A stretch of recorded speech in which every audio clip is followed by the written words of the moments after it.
আউযুবিল্লাহি মিনাশ শাইতানির রাজিম বিসমিল্লাহির রহমানির রহিম নাহমাদুহু ওয়া নুসাল্লি আলা রাসূলিহিল কারীম আম্মা বা'দু ফাআউযুবিল্লাহি মিনাশ শাইতানির রাজিম বিসমিল্লাহির রহমানির রহিম আসসালামু আলাইকুম ওয়া রাহমাতুল্লাহি ওয়া বারাকাতুহু। সম্মানিত ইমানদার ভাইরা, আশা করি আল্লাহ তাআলার রহমতে সবাই ভালো এবং সুস্থ রয়েছেন।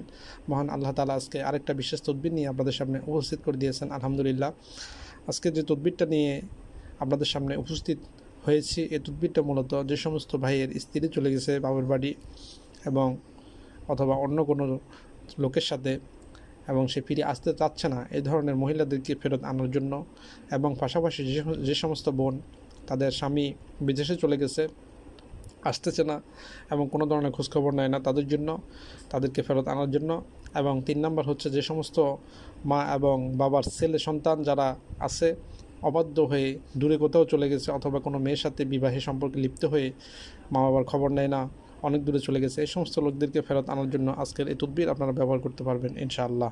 সম্মানিত হাজিরিন, আপনাদেরকে আমি হাত জোর করে অনুরোধ করব, আপনারা 5 ওয়াক্ত নামাজ পড়বেন। যারা নামাজ পড়েন না, আমাদের তদবিরগুলো ব্যবহার করার পূর্বে আপনারা নিজেদেরকে নামাজের পাবন্দি করে নেবেন। ইনশাআল্লাহ ফলাফল আপনারা নিশ্চিত পাবেন। এবং ইলমে শিফাতে যে তদবিরগুলো দেওয়া হয়, এই তদবিরগুলো যারা ব্যবহার করেছেন এর পূর্বে, আপনারা অবশ্যই এই বিষয়ে অবগত আছেন। ইনশাআল্লাহ আপনারা নিজেরা ব্যবহার করে দেখেন, তারপরে বুঝতে পারবেন ইলমে শিফাতে যে তদবিরগুলো দেওয়া হয় এগুলো কার্যকারিতা কতটুকু, এগুলো সত্য না মিথ্যা, আপনারা ইনশাআল্লাহ যাচাই করলে বুঝতে পারবেন।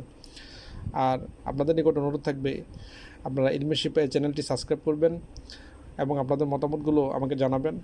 পাশাপাশি যে সমস্ত ভাই আপনাদের আশেপাশে বিপদগ্রস্ত রয়েছে, আপনারা ইলমে শিফার এই তদবিরগুলোর মাধ্যমে তাদেরকে সহযোগিতা করার চেষ্টা করবেন। হয়তো আল্লাহ সুবহানাহু ওয়া তাআলা আপনাদেরকে এই সৎকর্মের জন্য মাফও করে দিতে পারে, আপনাদেরকে আমাদেরকে মাফ করে দিতে পারে। আপনারা ইলমে শিফাতে আমি যে তদবিরগুলো আপনাদেরকে উপস্থাপন করে দিয়ে থাকি, এগুলো এমনি এমনি দেয় না। এগুলোর কারণ হচ্ছে মহান আল্লাহ সুবহানাহু ওয়া তাআলা যদি আমাকে কিয়ামতের মাঠে প্রশ্ন করে যে তোমাকে তো আমি জ্ঞান শিখিয়েছিলাম, ইলমে জ্ঞান দিয়েছিলাম, তুমি মানুষের জন্য কী করেছো, তখন আমার বলার কোনো ভাষা থাকবে না। সেই ভয় থেকে আপনাদেরকে আমি তদবিরগুলো দিয়ে থাকি, সহি তদবিরগুলো আপনাদেরকে আমি উপস্থাপন করে থাকি। আপনারা ইতিমধ্যে জেনে খুশি হবেন যে ইলমে শিফাতে যে তদবিরগুলো দেওয়া হয়েছে এর মাধ্যমে অনেক লোক বাংলাদেশের এবং পৃথিবীর বিভিন্ন রাষ্ট্রে অনেক লোক আলহামদুলিল্লাহ সুস্থ হয়েছেন জাদু থেকে, এবং পাশাপাশি অনেকে উপকার পেয়েছেন, যেগুলো আপনারা আমি মুখে বলার দরকার নেই, আপনারা যাচাই করলে বুঝতে পারবেন ইনশাআল্লাহ। আর আজকে যে তদবিরটা দিচ্ছি, আসুন জেনে নিই এই তদবিরটির ব্যবহারের নিয়ম এবং এটা কীভাবে কী করতে হবে। সর্বপ্রথম আপনাদেরকে যেটা করতে হবে, এই তাবিজটা আপনারা লেখার জন্য কিছু জাফরান, কিছু কস্তুরি, যেটাকে আমরা অরিজিনাল যে কস্তুরিগুলো ওগুলো হতে হবে, জাফরানটা অরিজিনাল হতে হবে, সাথে কিছু অম্বর, গোচনা অরিজিনাল হতে হবে। এই জিনিসগুলো একত্রিত করে সম্মিলিতভাবে আপনারা এই নকশাটা রবিবার সূর্য উদয়ের পরে, রবিবার সূর্য যখন উদয় হবে তার পূর্বে আপনারা 2 রাকাত নফল নামাজ পড়বেন। ফজরের নামাজের বাদে নফল নামাজ পড়ে আপনারা কিছুক্ষণ দুধ ফুটবেন, 11 বার, 21 বার, 41 বার এরকম দুরূদ শরীফ পাঠ করবেন। পাঠ করার পরে ওই বৈঠকে এই কালি দিয়ে বোসপাতা নেবেন। বোসপাতা কেমন সেটা আমি আগের ভিডিওগুলোতে দিয়েছি, আপনারা ওগুলো দেখবেন। বোসপাতা নিয়ে এই নকশাটা আপনারা লিখবেন।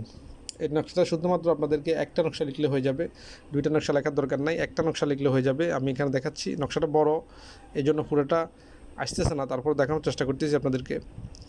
এই নকশাটা আপনারা যেভাবে আছে সেভাবে লিখবেন সুন্দরভাবে। লেখার পরে এই নকশাটিকে আপনারা জাফরান দিয়ে যখন বোসপাতার মধ্যে লিখবেন, লেখার পরে আপনারা এখানে নাম লিখে দিবেন। এই যে এখানে নাম লেখা আছে, এই জায়গায় লিখবেন মেয়ের নাম, এই জায়গায় মেয়ের নাম লিখবেন, এবং এই জায়গায় মাঝখানে যে নাম লেখা আছে ওই জায়গায় ছেলের নাম লিখবেন, ছেলের বাবার নাম লিখবেন, এই জায়গায় লিখবেন মেয়ের নাম, মায়ের নাম। ইনশাআল্লাহ এটা লেখার পরে এটাকে আপনারা এই তাবিজের মাঝখানে আপনারা কিছু জাফরান, কস্তুরি আলাদাভাবে দিয়ে দিবেন, কুমকুম সহ আলাদাভাবে কিছু কালি দিলে হবে না, কিছু অনুমান দিবেন। এরপরে আপনারা মনামনির যে গোটাগুলো আছে, মিলন গোটা, এগুলো দিবেন 2টা। এগুলো দেওয়ার পরে এই তাবিজটাকে আপনারা এভাবে বুকে বুকে মিলাবেন। এভাবে আমি দেখা দিচ্ছি কীভাবে মিলাবেন। এভাবে একটার বুকের সাথে আরেকটার বুক এভাবে মিলাবেন, তারপরে এটা বন্ধ করবেন। এই নকশাটা আপনাদেরকে লেখার পরে এটা লোহার একটা ঠোল নেবেন। লোহার ঠোল নিয়ে ওই লোহার ঠোলের ভিতরে যাদেরকে আনতে চাচ্ছেন তাদের পরনের কিছু কাপড়ের কিছু সুতা বা টুকরা সহ এই নকশাটা আপনারা চুলার মধ্যে গাড়ি দিবেন, যে মাটির চুলার মধ্যে গাড়ি দিবেন। গাড়ি দেওয়ার পরে ওখানে 24 ঘন্টা মিনিমাম, কমপক্ষে 24 ঘন্টা টানা আগুন জ্বালাবেন। টানা, এটা যেন পুড়ে না যায়, খেয়াল রাখবেন তাবিজটা যেন পুড়ে না যায়, এমন এটা গরম হয়, উত্তপ্ত হয়, এরকম অবস্থায় আপনারা 24 ঘন্টা থেকে 48 ঘন্টা সময় এভাবে রেখে দিবেন। ইনশাআল্লাহ দেখবেন ওই ব্যক্তি ছটফট করবে, সে যেখানে থাকুক, পৃথিবীর যে প্রান্তে থাকুক, সে আপনার সাথে যোগাযোগ করবে অথবা সে সশরীরে উপস্থিত হবে।